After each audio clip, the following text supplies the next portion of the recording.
Hello! Welcome to square talks. నేను హర్షిత. ఈరోజు topic వచ్చేసి వెరైటీ. సైకాలజీలో వెరైటీ గురించి తెలుసుకోవాల్సిన విషయాలేంటి అని మీరు అనుకుంటున్నారా? నేను కూడా అనుకుంటున్నాను. అయితే ఈ డౌట్స్ అన్నీ సీనియర్ సైకాలజిస్ట్ అయిన శ్రీనివాస్ గారిని అడిగి తెలుసుకుందాం.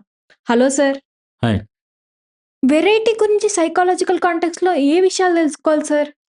యాక్చువల్లీ ఇంతకుముందు మనం మానసిక భద్రత అనేది సెర్టనిటీ హ్మ్. లేదా అష్యూరెన్స్. హ్మ్. ఓకే. అంటే అన్ని విషయాల్లో భద్రత కావాలి అని హ్మ్. మనిషి కోరుకోవడం సహజం. హ్మ్. ఫైనాన్స్ కానీ, లేపోతే ఫ్యామిలీలో కానీ, ఇతరత్ర విషయాల్లో గాని మానసిక భద్రంగా ఉండాలి. నాకేం జరుగుతుందో కొంచెం తెలియాలి. ఓకే. అనే సెర్టనిటీ కోసం మనిషి తపిస్తాడు. అవును. అయితే సెకండ్‌దేంటంటే అన్ని ఏరియాల్లో మనకి భద్రంగా ఉంది. హ్మ్. అన్ని ఏరియాల్లో ష్యూరిటీ ఉంది. కాన్ఫిడెన్స్ ఉంది. హ్మ్. హ్యాపీగా లైఫ్ అంతా సాగిపోతుంది. హ్మ్. ప్రతీదీ మన ఎక్స్‌పెక్టేషన్‌కి అనుగుణంగానే జరుగుతోంది. హ్మ్. సో, అప్పుడేమొస్తది మనిషికి? బోరొస్తది. బోర్. లైఫ్‌లో ఏదో మిస్ అయింది. ఏదో రోజు ఇదే సంథింగ్ రొటీన్. రోజు ఇదే రొటీన్ అయింది. స్పైస్ లేదబ్బా కొంచెం హ్మ్. అనే ఫీలింగ్ వస్తది. ఆ స్పైసే ఎమోషనల్ నీడ్ అయినటువంటి వెరైటీ. ఓకే. ఓకే. వెరైటీ అంటే ఏంటంటే ఇట్స్ లైక్ థ్రిల్, హ్మ్. ఎక్సైట్‌మెంట్. హ్మ్. వావ్! అనే ఫీలింగ్. హ్మ్. అంటే అన్‌ఎక్స్‌పెక్టెడ్ టర్నింగ్ జరగటం ఏదైనా. హుహు. ఇంకా చెప్పాలంటే చాలామంది చూడండి హర్రర్ మూవీస్ చూస్తూ ఉంటారు. ఆ! కానీ భయపడుతుంటుంటారు. ఆ! మళ్ళీ హర్రర్ మూవీసే చూస్తుంటుంటారు. మళ్ళీ భయపడుతుంటారు. మనకర్థం కాదు. హ్మ్. ఎందుకురా భయపడతావు కదరా! కలలొస్తాయి కదరా! ఎందుకురా హర్రర్ మూవీస్ చూస్తావంటే, నాకు చూసేటప్పుడు ఇంట్రెస్ట్‌గా ఉంటదంటారు. హ్మ్. కానీ మళ్ళీ లాస్టు పడుకునేటప్పటికి మళ్ళీ హ్మ్. బాధపడతా ఉంటారు. సో, ద పాయింట్ ఏంటంటే ఇక్కడ హి నీడ్స్ దట్ ఆహ్, థ్రిల్. హ్మ్. Thrill and excitement. Novelty seeking అంటారు కదా మనం. కొత్తదనాన్ని హ్మ్. వెతికి మరి ఆస్వాదించడం. హ్మ్. So, always need that novelty అనమాట హ్మ్. మనకి. టెక్నాలజీలో నోవెల్టీ కావాలి. లేకపోతే కొంతమంది ఫుడ్‌లో వెరైటీస్ అవును. కోరుకుంటారు. Lots of varieties. నాకు పంజాబీ కావాలి. నాకు లేపోతే లెబనాన్ ఐటెమ్స్ కావాలి. Okay. Italian, Italian Chinese. Foods మీకు తెలుసు బాగా. చైనీస్ కావాలి. ఓకే. లేకపోతే మనం పెట్టుకునే స్పెక్ట్స్‌లో వెరైటీ కావాలి. ఆ! ట్రెండ్స్ ఏంటి ఇప్పుడు హ్మ్. లేటెస్ట్ ట్రెండ్స్ ఏంటి? ఓకే. వెరైటీ అనేది కొట్టిపారేయలేం. ఇది మానసిక అవసరం. ఎవరైనా తీర్చుకోవాల్సిందే. ఇప్పుడు మనం నిద్ర లేకపోతే బాడీ ఎలా అయితే నిద్రని అడిగి తీసేసుకొని పడుకునేటట్టు చేస్తదో, అట్లా ఇది ఖచ్చితంగా వెరైటీ అనే నీడ్‌ని ఏదో రకంగా మనిషి ఫుల్‌ఫిల్ అవుతాడు యాక్చువల్‌గా. సో, ఎందుకంటే మనిషికి అదొక ఎమోషనల్ నీడ్. హ్మ్. అయితే ఒక్కొక్కళ్ళకి ఒక్కొక్క ఏరియాలో వెరైటీ కోరుకుంటారు. అవును. ఒక్కొక్కళ్ళు ఆ ఏరియాలో మళ్ళీ ఒక్కొక్క ఇంటెన్సిటీ తోటి కోరుకుంటారు. అవును. ఒకళ్ళు 10%, ఒకళ్ళు 90%, ఒకళ్ళు 50% వెరైటీని హ్మ్. ఎక్స్‌పెక్ట్ చేస్తారు. సో, అదనమాట యాక్చువల్‌గా వెరైటీ అనేది. ఇప్పుడు ఫర్ ఎగ్జాంపుల్ సినిమాలు అన్నీ ఒకే రకంగా వచ్చినాయనుకోండి. హ్మ్. ఎవరు చూస్తారు? ఎవ్వరు జూడరు. డెఫినైట్‌లీ దేర్ ఈస్ కొంచెం కథలో ట్విస్ట్. కొత్తదనం కావాలి. కొంచెం లేకపోతే అందరూ ఉండేది హీరో ఉంటాడు, విలన్ హీరో. ఉంటాడు, హీరోయిన్ ఉంటుంది. జనరల్‌గా సాగుతుంది. బట్ చూపించే విధానం అంటే టేకింగ్ చాలా అద్భుతంగా తీశాడు. హ్మ్. ఓకే. సో, స్పీకర్స్ చెప్పేది మాక్సిమం ఎక్కువ శాతం ఒకటే ఉంటుంది. కానీ కొంతమంది చెప్తే ఎక్కువ మంది చూస్తారు, ఎక్కువ మంది వింటారు కూడా. వింటారు. కొంతమంది సైకాలజిస్ట్‌లు చెప్తే చాలా ఎక్కువ మంది లైక్ చేస్తారు. హ్మ్. వాళ్ళని ఫాలో అయిపోతుంటారు. హ్మ్. వాళ్ళు చెప్పేది మరి ఏముంటుంది? అట్రాక్షన్ ఏముంటుంది? అంటే సంథింగ్ వెరైటీ. హ్మ్. హ్మ్. అంటే అందరు సైకాలజిస్ట్‌లు చెప్పిన దానికిని వీళ్ళకి కొంచెం తేడా ఈ ఉంటది. వ్యక్తికి కొంచెం డిఫరెంట్ ఉంటుంది ఏదో సంథింగ్. హ్మ్. దట్స్ కాల్డ్ ద నోవెల్టీ అనమాట. కొంచెం కొత్తదనం ఉంటుంది. హ్మ్. సో, ఆ కొత్తదనాన్ని మనవాళ్ళే గాదు, విదేశీయులే గాదు, ప్రతి ఒక్కడు కొత్తదనాన్ని ఆస్వాదిస్తాడు. హ్మ్. అంటే అటువంటిది అంటే మరీ మించితే మళ్ళీ అది వల్గారిటీ అవ్వచ్చు. దాని గురించి నేను మాట్లాడట్లేదు. జనరల్లీ ఏంటంటే, ఇప్పుడు డైలీ అనుకున్నది అనుకున్నట్టుగానే లైఫ్ సాగితే ఎవ్వరికీ గూడా థ్రిల్ ఉండదు. హ్మ్. అందుకే చూడండి ఈ మధ్యన సాఫ్ట్‌వేర్ కంపెనీ వాళ్ళు వీళ్ళు వీకెండ్స్‌లో ఆ! కొండలెక్కుతున్నారు. ట్రెక్కింగ్. ట్రెక్కింగ్ జేస్తున్నారు. అడవుల్లో కొండలెక్కుతున్నారు. ఏంటా ఈ కొండలెక్కటం ఏంటి? దూకటం ఏంటి? అని జెప్పి అనుకునేవాడిని నేను. తర్వాత నాకు అర్థమైన విషయం ఏంటంటే, దే నీడ్ సమ్ వెరైటీ. అదే రోజు ఆ 5 సమ్ రోజులు థ్రిల్ సీకింగ్. మొత్తం బిల్డింగ్ జైల్లాగా కరెక్ట్. ఉండేసరికి కరెక్ట్. నాకు ఆ 2 రోజులు మాత్రం నేచర్‌ని చూడాలి, బయటికెళ్ళాలి ఇలా ఫీల్ అవుతూ ఉంటారు. అలా ఫీల్ అవుతూ ఉంటారు. సరే బంగీ జంపులను, ఆ! లేకపోతే రకరకాల విన్యాసాలు, లేకపోతే రిస్క్ టేకింగ్ హ్మ్. ఇవన్నీ కూడా చేస్తూ ఉంటారు.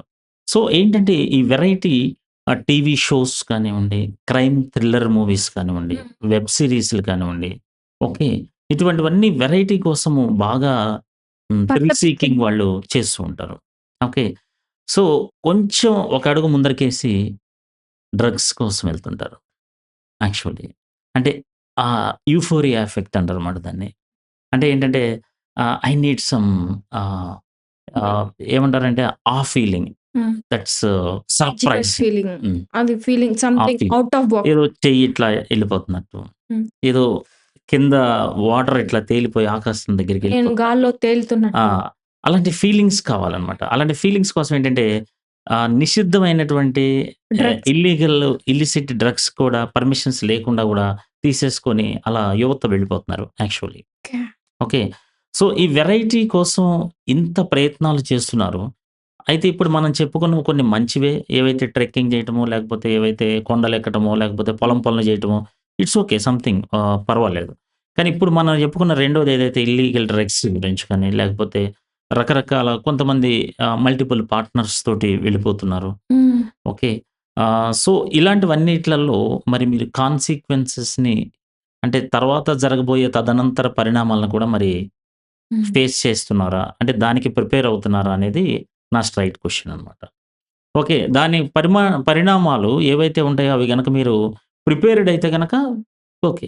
బట్ ఆ తర్వాత మీకు జరిగేటటువంటి పరిణామాలు ఆలోచించుకోవాలనే విషయాన్ని నేను చెప్తున్నానిక్కడ. హ్మ్. ఎందుకంటే ఈ ఈ వెరైటీ నీడ్ అనేదేంటంటే ఇట్ డెవలప్స్ క్యూరియాసిటీ అనమాట. హ్మ్. క్యూరియాసిటీ కోసం లైఫ్ అంతా గూడా ఒక ఎక్స్‌పెరిమెంటేషన్ లాగా అయిపోతుంది. హ్మ్. ఓకే. సో, మనకి స్టార్టింగ్‌లో ఒక బిలియనీర్ ఉన్నాడు. హ్మ్. ఆయన పేరు జాన్ డి రాక్‌ఫెల్లర్ అని హ్మ్. ఒక బిలియనీర్. ఆయన లైఫ్ యాక్చువల్‌గా ఒక మంచి ఆయిల్ ఇండస్ట్రీ ఉండేది. అప్పట్లో ఆయనది హ్మ్. మోనోపోలీ. ఇంకా ఆయిల్ ఇండస్ట్రీలో ఆయనకి కాంపిటీషన్ లేదు.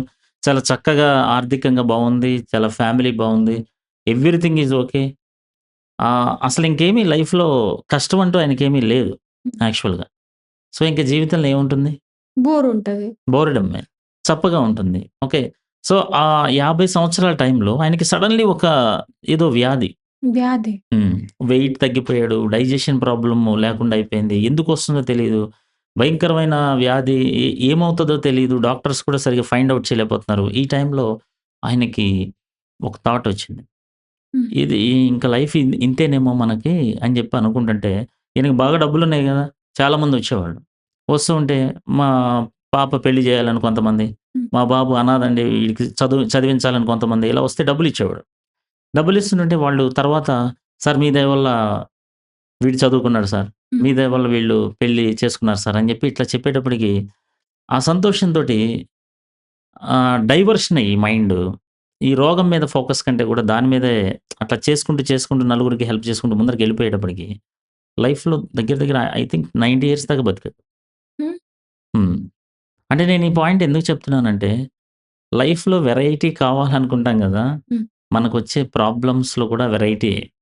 ఓకే. కాకపోతే మనకది ఇష్టం లేదు యాక్చువల్లీ. హ్మ్. అంటే ప్రాబ్లమ్ ఎవరికిష్టం ఉంటది జనరల్లీ? ఎవరికిష్టం ఉండదు. ఎవరికీ ఇష్టం ఉండదు. కానీ ఏంటంటే ఆ ప్రాబ్లమ్ కూడా మన మెంటల్ స్ట్రెంగ్త్‌ని పెంచడానికొస్తుంది. హ్మ్. ఓకే. సో, ఇప్పుడు ఒక ఫర్ ఎగ్జాంపుల్ మన ఛానెల్‌లో ఇప్పుడు 'హర్రాఘవ్ సార్' కౌన్సెలింగ్ ఫ్రీగా ఇస్తే తీసుకుంటానికి ఎంతమంది రెడీగా ఉంటారు? చాలా చాలా మంది మంది రెడీగా రెడీగా ఉంటారు. ఉంటారు.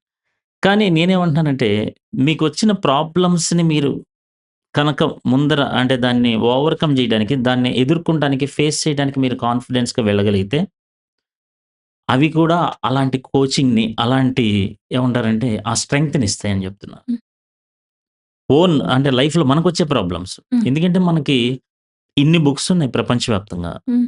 ఇంతమంది రాసిన విషయాలున్నాయి. ఇవన్నీ తెలుసుకుంటే మనకు ఆనందం కలుగుతుంది. ఎందుకంటే ప్రతి మనిషికి 3 కోరికలుంటాయి. ఒకటి బతకాలనే కోరికుంటుంది. హ్మ్.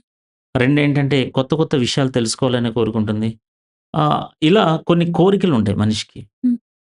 ఆ కోరిక సాటిస్ఫై అవుతున్న కొద్దీ చాలా హ్యాపీనెస్ ఉంటుంది. హ్మ్. సో, కొంతమంది చూడండి వెరైటీ విషయాలు తెలుసుకున్నప్పుడు వాళ్ళకి థ్రిల్ ఉంటుంది. అవును. ఓకే. ఫర్ ఎగ్జాంపుల్ మనకి ఆహ్, మామూలుగా జనరల్‌గా మనకి పద్మశ్రీ గాని, లేపోతే పద్మభూషణ్ గాని ఇటువంటి అవార్డ్స్ ఉంటాయి గదా! ఇవన్నీ జనరల్‌గా మద్యపాన నిషేధం వీట్లి మీద పోరాడి ఒక ఒక గ్రామం మొత్తాన్ని విడిపించిన వాళ్ళు వీళ్ళకి ఇస్తుంటారు హ్మ్. జనరల్లీ. కానీ ఒక లిక్కర్ కంపెనీ యజమానికి కూడా పద్మశ్రీ ఇచ్చారు. అదేంటి సార్? యెస్. అది జరిగింది. అది అతను పేరు కపిల్ మోహన్ అని ఒకతనికిచ్చారు. హ్మ్. అతను ఓల్డ్ మాంక్ రమ్‌ని కనిపెట్టాడనమాట యాక్చువల్‌గా. ఓల్డ్ ఓల్డ్ మాంక్ రమ్ము యాక్చువల్‌గా. దాన్ని కనిపెట్టినందుకు కూడా అతనికి పద్మశ్రీ ఇచ్చారు యాక్చువల్‌గా.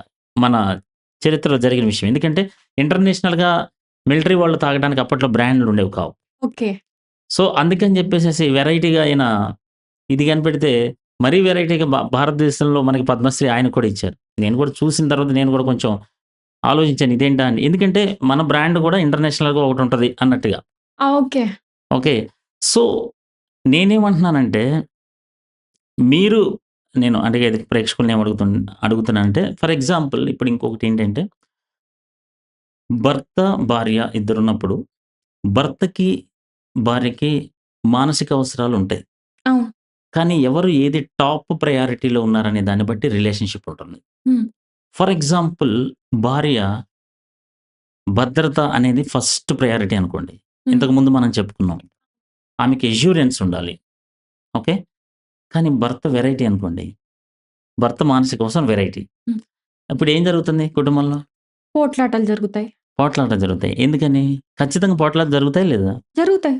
కానీ జరగవు. ఎందుకు? ఎప్పుడో తెలుసా? ఒకళ్ళ అవసరాన్ని ఇంకొకళ్ళు ఫుల్‌ఫిల్ చేసినప్పుడు. ఓకే. ఎవరి అవసరాన్ని ఇప్పుడు నా అవసరాన్ని నా భార్య ఫుల్‌ఫిల్ చేయాలని నేను పట్టుబట్టినప్పుడు గొడవలు జరుగుతాయి. అలా కాకుండా నా వైఫ్ అవసరాన్ని, మానసిక అవసరాన్ని నేను ఫుల్‌ఫిల్ చేయాలని అనుకున్నప్పుడే కదా ప్రేమంటే యాక్చువల్‌గా. సో, ఇక్కడ ఏం జరుగుతుందంటే జనరల్లీ మనకి కౌన్సెలింగ్‌లో కేసెస్‌లో కూడా సడెన్‌గా భర్తొచ్చేసి "పద కాశ్మీర్ ఎళ్ళిపోదాం పద ఈరోజు" అంటాడు. అనేటప్పటికి ఇప్పుడిప్పుడు కాశ్మీర్ ఏందబ్బా! హ్మ్. టికెట్లు బుక్ చేశా. టికెట్ దొరకలేదు. పద ఈవినింగ్ బట్టలు సర్దుకో సడెన్‌గా ఎళ్ళిపోదాం అంటే, నాకు కాశ్మీర్ ఎళ్ళాలనుంది గానీ, ఒక పద్ధతుండాలి. ఒక ముందర స్కెడ్యూల్ ఉండాలి. బ్లాంకెట్స్ కొనుక్కోవాలి. లేకపోతే బ్యాగు ఇవి సర్దుకోవాలి. ఇవన్నుంటాయి గదా! అంటే, ఏ సడెన్‌గా ఎళ్ళాలబ్బా! అప్పుడే థ్రిల్ ఉంటది అంటాడు. హ్మ్. ఎందుకంటే ఈయన వెరైటీ డ్రివెన్. మరి భార్య? ఆమె అక్కడే పద్ధతి, ఆమెకొక ముందర ప్రిపరేషన్ ఉంది. అంటే ఆమె సెర్టెనిటీ, అష్యూరెన్స్ కోరుకుంటుంది. అంటే ఆమెకి భద్రత అనేది ఇంపార్టెంట్. First priority. ఈయనకి వెరైటీ. వెరైటీ. చూసారా? ఇప్పుడు వీళ్ళిద్దరికి మధ్యన క్లాష్. హ్మ్. ఓకే. బాధాకరమైన విషయం ఏంటంటే, ఈయన ఎక్కడైతే ఆఫీస్‌లో పనిచేస్తున్నాడో, హ్మ్. అక్కడ గనక నేను కాశ్మీర్ ఎళ్దాం అనుకుంటున్నానంటే, ఆయనతో పాటు చేసే కొలీగ్ ఇంకొక లేడీ, నేను కూడా కాశ్మీర్ ఎళ్దాం అనుకుంటున్నా పదా అందనుకోండి. అంటే వెరైటీ ఇద్దరిది కలిసిందక్కడ. అప్పుడేమైతే అప్పుడేమవుతుందంటే, ఆయన ఆమెకి దగ్గరయ్యే అవకాశం ఉంటుంది. హ్మ్. ఎందుకు అంటే, వెరైటీ నీడ్ ఇక్కడ ఫుల్‌ఫిల్ అవుతుంది గాబట్టి. హ్మ్. కానీ ఇక్కడ తెలుసుకోవాల్సిందేంటంటే ఆమె అవసరం నేను ఫుల్‌ఫిల్ చేయాలి అనేటటువంటి విషయం తెలియకపోతే ఏమవుతుందంటే, అంటే పెళ్ళికి ముందర ఒకళ్ళ అవసరాలు ఫుల్‌ఫిల్ చేస్తారు. కానీ అయిన తర్వాత మాత్రం నా అవసరాలు వేరే పార్ట్నర్ ఫుల్‌ఫిల్ చేయాలి అని అనుకుంటారు. హ్మ్. సో, కాబట్టి ఏంటంటే ఎదుటి వ్యక్తి మానసిక అవసరం ఏంటి అని తెలుసుకోవటం ప్రతి రిలేషన్‌షిప్‌లో చాలా చాలా ఇంపార్టెంట్. లేదంటే గనక రిలేషన్‌షిప్ పక్కదారి పట్టేటటువంటి పరిస్థితి ఉంటుంది. మీరు చెప్తున్నారు సార్ మనిషి వెరైటీ కోరుకుంటుంటాడు హ్మ్. ఎప్పుడు. అదొక ఆనందాన్ని ఇస్తూ ఉంటది కొత్త విషయాలు తెలుసుకున్నప్పటికీ. కానీ వెరైటీ ఆచరణలో నేనొకటి డిఫరెంట్ అబ్జర్వ్ చేశాను సార్. హ్మ్. ఏంటంటే పిల్లల చదువుల్లో ముఖ్యంగా ఓకే. పక్కింటి పిల్లవాడు ఏదో ఐఐటీ కొట్టాడనుకోండి. హ్మ్. మోస్ట్ ఆఫ్ ద ఆ పిల్లవాడు చదివే క్లాస్‌లో పేరెంట్స్ అందరూ హ్మ్. వెళ్ళి ఆ వాళ్ళందరినీ ఐఐటీ ట్యూషన్‌లో పడేస్తారు. హ్మ్. లేకపోతే ఏదో బిజినెస్ పెట్టి సక్సెస్ అయ్యాడనుకోండి. ఆ ఓకే. బిజినెస్ నువ్వు కూడా చెయ్యని యుక్త వయసులో ఉన్న పిల్లల్ని వాళ్ళ యొక్క ప్రతి ఒక్క తల్లిదండ్రులు ఎంకరేజ్ చేస్తుంటారు అటు ఇటు. ఇప్పుడు okay. Most of the engineering, medical హ్మ్. ఇవి 2 ప్రొఫెషన్స్ తప్ప చాలా రేర్‌గా వేరే ప్రొఫెషన్స్ అనేవి చూస్తూ ఉంటాం మనం. హ్మ్. ఎందుకిలా? వెరైటీ ఎందుకు యాక్సెప్ట్ జేయరు వీళ్ళు? క్రికెట్ అన్నా, లేకపోతే మ్యూజిక్ అన్నా, లేకపోతే పెయింటింగ్ అన్నా, ఇలాంటి ప్రొఫెషన్స్‌లో చాలా తక్కువ మంది వీళ్ళతో ఇంజినీరింగ్ అండ్ మెడికల్‌తో పోలిస్తే. హ్మ్. యాక్చువల్లీ అక్కడ విషయం ఏంటంటే, ఎందుకు వాళ్ళు ప్రోత్సహించట్లేదంటే, వాళ్ళ నీడ్ అష్యూరెన్స్. హుహు. అంటే వాళ్ళు తల్లిదండ్రులు కోరుకునే నీడ్ ఏంటంటే, మంచిగా టైమ్ టు టైము మనకి సాలరీ రావాలి. సెక్యూరిటీ ఉండాలి జాబ్ నాకు. ఓకే. నువ్వెళ్లి డ్రమ్ములు కొట్టి నేను సంపాదిస్తానంటే, డ్రమ్ములు, డప్పులు కొట్టి సంపాదించే ప్రొఫెషన్ వాళ్ళకి తెలీదు.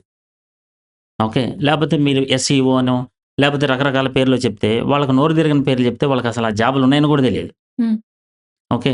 లేపోతే మీరెళ్లి సైకాలజిస్ట్ అవుతాను నేనంటే, సైకాలజిస్ట్ డబ్బులెట్లొస్తాయిరా? హ్మ్. అంటారు వాళ్ళు. వాళ్ళకి తెలీదు. కానీ మీకు ఇంట్రెస్ట్ ఒకటుంటదని, మీరు కొంచెం వెరైటీగా మీ లైఫ్‌ని లీడ్ చేద్దాం అనుకున్నారని, మీ డ్రివెన్ వెరైటీ అనే విషయం వాళ్ళకి తెలీదు. వాళ్ళ అవసరం ఏంటంటే భద్రత నాకు. సెక్యూరిటీ కావాలి. మీకు తెలుసో తెలీదో గూగుల్ సీఈఓ హ్మ్. సుందర్ పిచాయ్.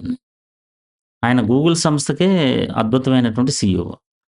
వాళ్ళ మదరో ఎవరో సంథింగ్ మరి ఇది నిజంగా జరిగిందో జోకో నాకైతే తెలీదు గానీ, వాళ్ళ మదర్ తోటి మాట్లాడుతున్నప్పుడు, ఆ అమ్మాయి ఇట్లా గూగుల్‌లో సీఈఓ జాబ్ వచ్చిందనగానే, "అరే! గవర్నమెంట్ జాబ్ లేకపోయా?" అని చెప్పి అందంట.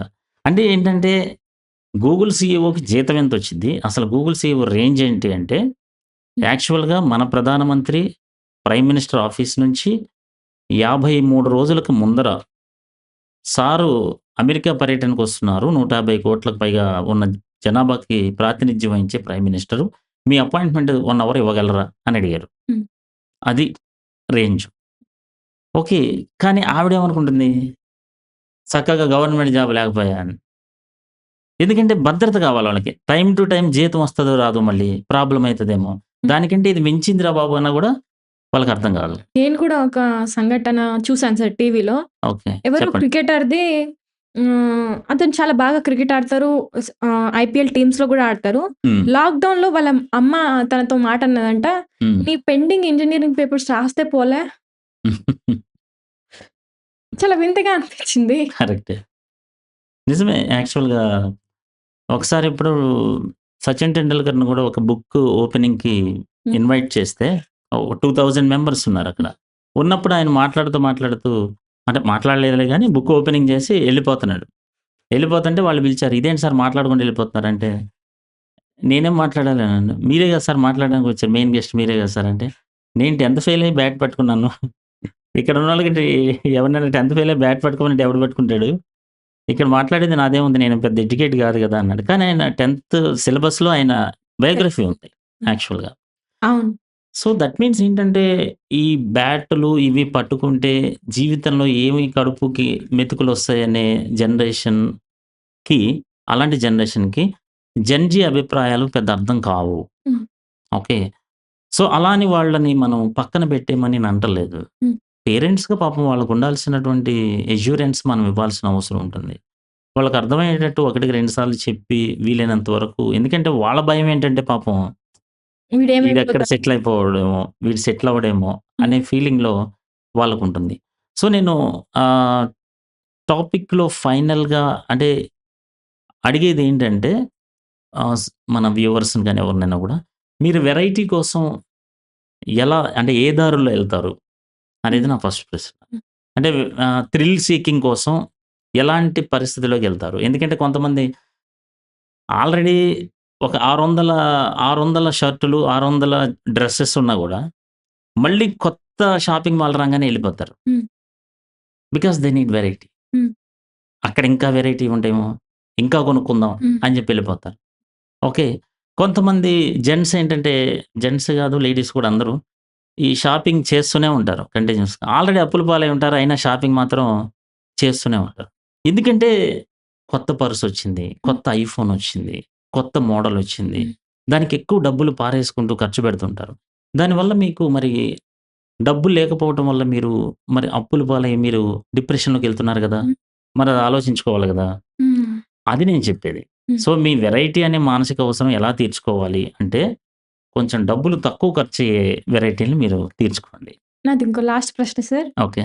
జనరల్‌గా సోషల్ నార్మ్స్ అంటే ఇప్పుడు చూడండి పాత కాలంలో సతీ సహగమన అంటే హ్మ్. భర్త చనిపోయిన తర్వాత భర్త చితితో పాటు ఆ అమ్మాయిని గూడా తగలబెట్టేస్తారు సజీవ దహనం. హ్మ్. ఇలాంటివి లైక్ ఆహ్, దళిత వర్గాలకి చదువుని అందించేది, హ్మ్. వాళ్ళు కూడా చదువుకొని ఉద్యోగాలు చేయవలసిన ఇలాంటి నార్మ్స్ ఆహ్, వాళ్ళు ఇలాంటివి చేంజ్ చేయడానికి చాలా టైం పట్టింది. హ్మ్.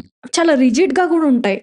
ఇంకా హ్మ్. ఆడపిల్లలు చదువుకోవాలి, పెళ్లయిన తర్వాత జాబ్స్ చేయాలని ఒకప్పుడు ఉండేవి కాదనట్లేదు. కానీ హ్మ్. సంఖ్య చూస్తే చాలా తక్కువ. ఓకే. ఇలాంటివి ఎందుకు సోషల్ నార్మ్స్ అనేవి అంత తొందరగా ఫాస్ట్‌గా చేంజ్ అవ్వవు. వెరైటీగా యాక్సెప్ట్ చేయరు. హ్మ్. రిజిడ్‌గా ఉంటారు. అంటే ఇక్కడేంటంటే కొన్ని లాసు, కొన్ని ఆహ్, వ్యవస్థలున్నాయి మనకి. 4 వ్యవస్థలున్నాయి. హ్మ్. సో, వ్యవస్థలో అంత తొందరగా మార్పనేది మనం ఎక్స్‌పెక్ట్ చేయలేం. హ్మ్. సో, దానికి చాలా పోరాటం గావాలి.